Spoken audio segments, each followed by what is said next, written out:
So, getting a few emails, comments, people saying, Harley, can you please do a critique, share your opinion, debunk the vegetarian myth, which is a book written by Lierre. And, you know, this is a lady, nice lady. I've never met Lierre, I'm sure she's a nice person, but I'm gonna get stuck into this one. So we've got, someone's written a book called The Vegetarian Myth, and they claim to be a vegan for 20 years. So it's like, hey, why don't you call it the vegan myth? You know what I mean? Why vegetarian myth? So I thought, interesting, let's listen more, let's hear what Lierre did. So she claimed to be a vegan for 20 years. 20 years as a vegan. Now, I've been vegan for 9 years, and my definition of a vegan is someone who doesn't eat bovine mammary excretions, they don't eat chicken ovulations, they don't eat roadkill, cat, dog food, whatever, you know, it's plants. You eat plants, and you're a vegan. So let's listen to what Lierre actually did. Let's have a listen to that. Now listen carefully what she did each week as a vegan. Been vegetarian for a long time who seem perfectly healthy to me. Was there something particular to you, or do you think this is a widespread issue? I think it's very widespread. I think that the human body was never meant to absorb that amount of sugar, and whether you call it complex carbohydrate or white sugar, or whatever you want to call it, it is just sugar.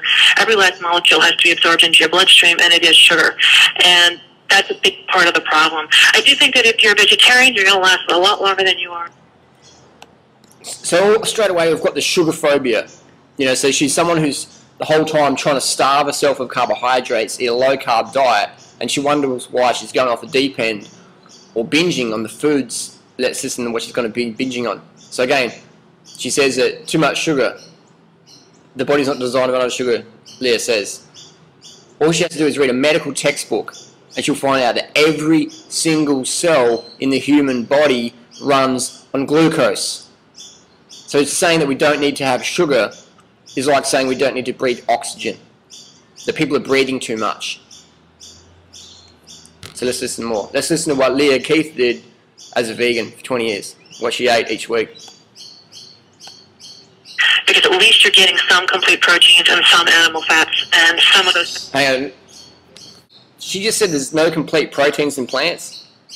When every single whole plant food contains all 8 essential amino acids for humans? Did I hear right? Yeah, I did. And then there's not enough fat in plants. When you can eat oil, which is 100% fat, you can have olive oil, it's 100% fat. What do we need, 120% fat? There's not enough fat in plants, Lierre says. So does that mean we need to eat more saturated fat from animals? Is that what Lierre's implying? If you read a book, she says the cholesterol is a myth. The more cholesterol is better. So again, it's just people with crazy beliefs getting dropped off the deep end, not even doing it right, and then turning around and saying, oh, I did this, oh, it's not great. It's like me buying a bicycle for $10,000, riding down the street on the opposite side of the road with my hands in the air and then my eyes closed, and then bang, when I have a crash, I say, I was a cyclist and I spent a lot of money on a bike and I had a big crash, so you shouldn't cycle because it's dangerous. Because that's what Lierre did. She was riding no hands, eyes closed, wrong side of the street. Now let's listen to what Lierre did as a vegan. Vitamins, but as a vegan, no, you're going to collapse. And the last study they did, actually surveying vegans and how often they cheated, once a week, vegans eat beef, which to me was a shock. Because Hang on. Lierre, you keep interrupting me. Now you're saying I eat beef once a week because I'm a vegan, and all vegans eat beef at least once a week. I mean, what's an analogy for that one? That's like saying, you know, geez, I don't know an analogy that's crazy enough to compare with that one. All vegans eat beef once a week.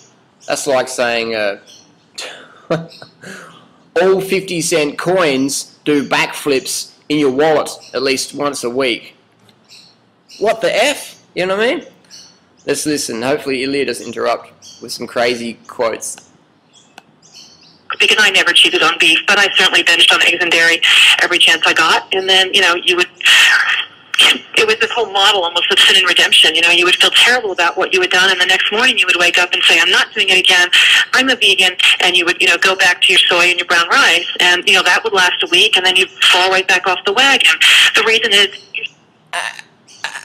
Hang on, but Lierre just said that there's not enough protein in a vegan diet. She didn't even eat a vegan diet because she said she's binged, this is a direct quote, she just heard it, rewind it if you don't believe me, she binged on eggs and dairy every chance she got. And plants don't have enough protein or fat. But, so Lierre was a vegetarian. She wasn't even a vegan. She's going around saying, I was a vegan for 20 years and I destroyed my health. But if you listen to what she said, she was eating eggs and dairy every chance she got. Can you see why I do these videos? To share this valuable information as well? So people don't make the assumption, go, oh, I heard of a vegan and they went off the deep end and, you know, like, yeah, they were eating beef once a week and eggs and dairy when every chance they got, and they were vegan.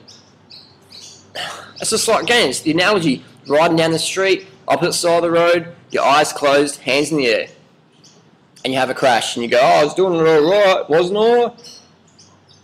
Lierre Keith, go back to sleep, please.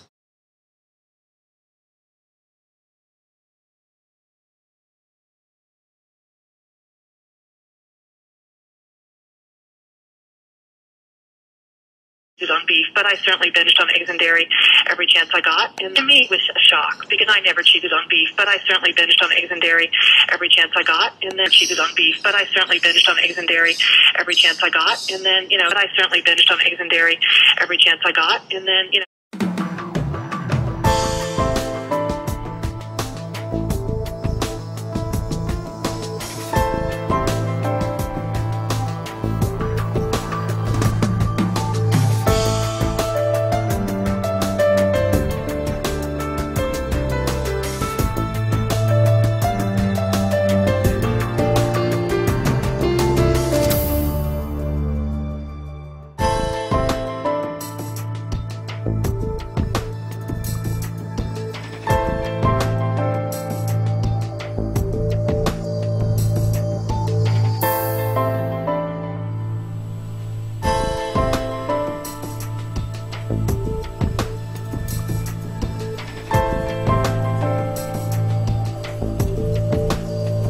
When I went into medicine, I went into surgery, and that was, we were going to cut out disease. That's the way to deal with it.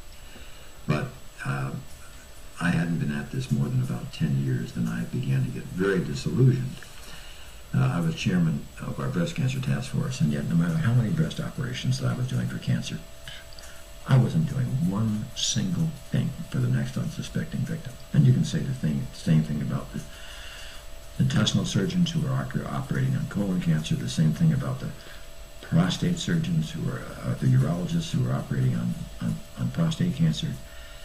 And yet, just imagine how powerful it is when you begin to get unsettled with this and what you're doing, and you seek out and you start reading, as I did, the epidemiology of these diseases in other nations. When I found out that breast cancer was 20 times less frequent in Kenya, and that in the rural Japan during the 1950s it was very infrequent, but when Japanese women would migrate to the United States, by the second and third generation they now had the same rate of breast cancer as their Caucasian counterpart. Well, how powerful is that? And if you looked at prostate cancer in 1958 in the entire nation of Japan, how many deaths, autopsy proven, from cancer of the prostate in the entire nation? 18. 18. Has there ever been a more mind-boggling epidemiologic figure? By 1978, 20 years later, they were up to 237 deaths. Nothing compared to over 30,000 that we'll have this year. So you begin to see this, what unfolding is this very, very, very powerful display of the power of nutrition as you see the epidemiologic data. If you want to go the other way around, you look at the island of Micronesia. So what have you done today? I did 2 hours on the bike this morning, pretty hard. And today just doing a half marathon. Just tempo. Solid tempo. What did you do yesterday? 225k on the bike. Oh, what was that? Say it again. 225k on the bike. 225k on the bike. Yeah. 8.5 hours training yesterday. Yeah. So we're doing a half marathon today. Just helps the body deal with the fatigue, you know. So you get really good training adaptations from that. Yeah. Crazy. I'm running about 154 beats a minute. My marathon pace is about 165 beats a minute. So. Okay. Yeah. See you. Hey, picked up a Coke bottle.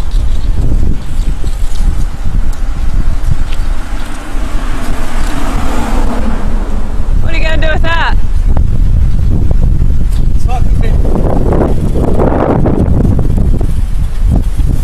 Is this one-handed side? I'm going to catch it, man. That's what it's about.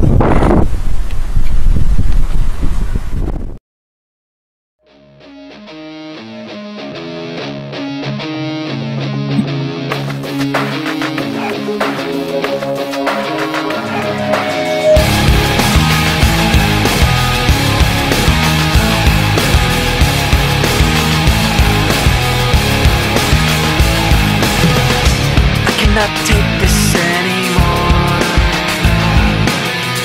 Saying everything I've said before. All these words, they make no sense. I find bliss in ignorance. Less I hear, the less you say. You'll find that out anyway. Just like before. Everything you say to me takes me one step closer to the edge, and I'm about to break. I need a little room to break, 'cause I'm one step closer to the edge. I'm about to break. I find the answers aren't so clear. Wish I could find a way to disappear. All these thoughts, they make no sense. I found bliss in ignorance. Nothing seems to go away. Over and over again. Just like before.